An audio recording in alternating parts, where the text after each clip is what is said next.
Tem uma coisa que eu gosto de pensar, é que, ao contrário do que se pensa, a literatura e os escritores, eles estão muito à frente, né, das coisas sempre, e eles estão manipulando todas as formas de tecnologia, né, todas elas, né. Os escritores, eles estão experimentando, eles não têm a menor pudor em experimentar as várias possibilidades, né, que aparecem dentro desse universo, né. Eu lembro da época do CD-ROM, quando apareceu o CD-ROM, já tinha gente fazendo livro com CD-ROM, ou encartando um CD-ROM com imagem, com áudio, com música e tal, dentro da sua produção literária. Depois veio o advento da internet, houve uma avalanche de blogs de escritores, né? E foi muito interessante e produtivo, porque as pessoas passaram a publicar nesses blogs, elas passaram a experimentar. Você tinha alguns autores que, por exemplo, estavam publicando capítulos de livros, e isso possibilitou uma aproximação muito grande do leitor, inclusive uma interação, né, absurda com o leitor, que não se tinha antes na história, né, vamos dizer assim, aonde o leitor passa a dialogar diretamente com os autores, com quem está produzindo literatura. Em alguns momentos, por exemplo, os autores permitiam que os leitores interferissem, inclusive, na produção, no rumo que era dado a determinada narrativa, ou até no rumo que era dado a determinado poema. Então, eu gosto sempre de dizer que os escritores, eles estão experimentando o tempo todo esse território, porque a gente não pode esquecer que isso também é um território da linguagem. A internet, as formas comunicativas, as formas da tecnologia, elas são produtores de linguagem. Então, aonde está a linguagem, os escritores e os poetas estão lá para trabalhar de alguma forma, para manchar de alguma forma, né, esses territórios, né?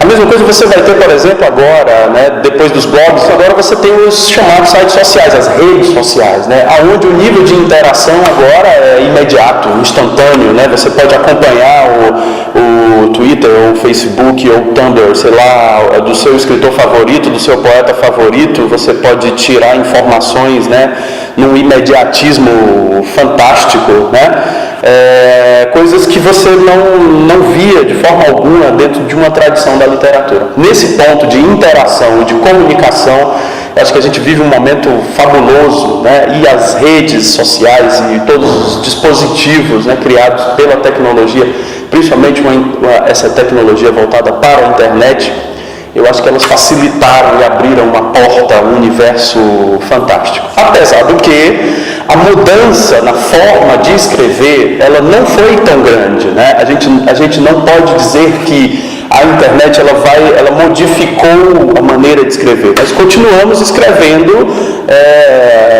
como manda a nossa tradição ocidental. Nós continuamos escrevendo da esquerda para a direita, né? Continuamos virando as páginas, ou passando as páginas dos livros, dos hipertextos, né? Nós continuamos com as mesmas formas de escrita ou de escritura. Elas não foram modificadas. Isso é uma coisa muito curiosa, isso é muito interessante, né? A outra coisa é que nós continuamos com o fetiche do objeto livro. Todo escritor ainda quer escrever um livro, né? Um livro no sentido gutenbergiano mesmo, né? Você tem autores que publicam as mais variadas possibilidades de discurso, desde uma escritura feita no Facebook. Eu mesmo já experimentei, já fiz alguns exercícios no Facebook, e ele é ótimo para isso. O Twitter é ótimo para isso. Você tem autores que estão trabalhando em outras mídias, estão trabalhando com arte postal, estão trabalhando no muro, né, no spray, no grafite, na camiseta, etc. e tal, no painel eletrônico, no painel de LED, etc. e tal. Mas todo mundo vai voltar para o livro. O fetiche do livro ainda é muito grande, ele tem um peso gigantesco para todo mundo que escreve, em todas as gerações. As formas comunicativas e as formas de interação com o público, elas se modificaram radicalmente, né? Eu sempre fico brincando e imaginando como é que seria Carlos Drummond de Andrade no Twitter. Você poder ter acesso ao Drummond, né?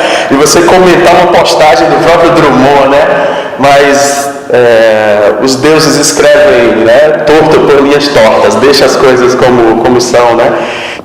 coisas ruins, eu acho que pontos negativos, eu acho que sempre tem, né?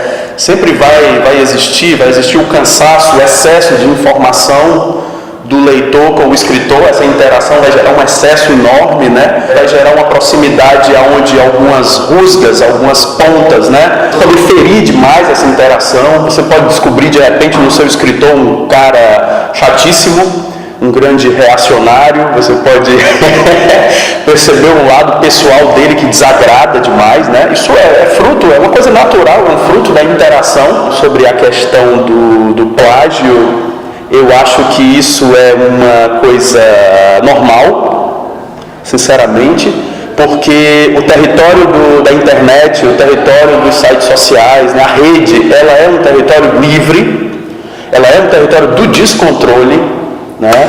E eu acho que a gente precisa se acostumar com essa possibilidade do descontrole. Se você não quer ter o seu texto copiado, replicado, reproduzido, é melhor guardar ele numa gaveta.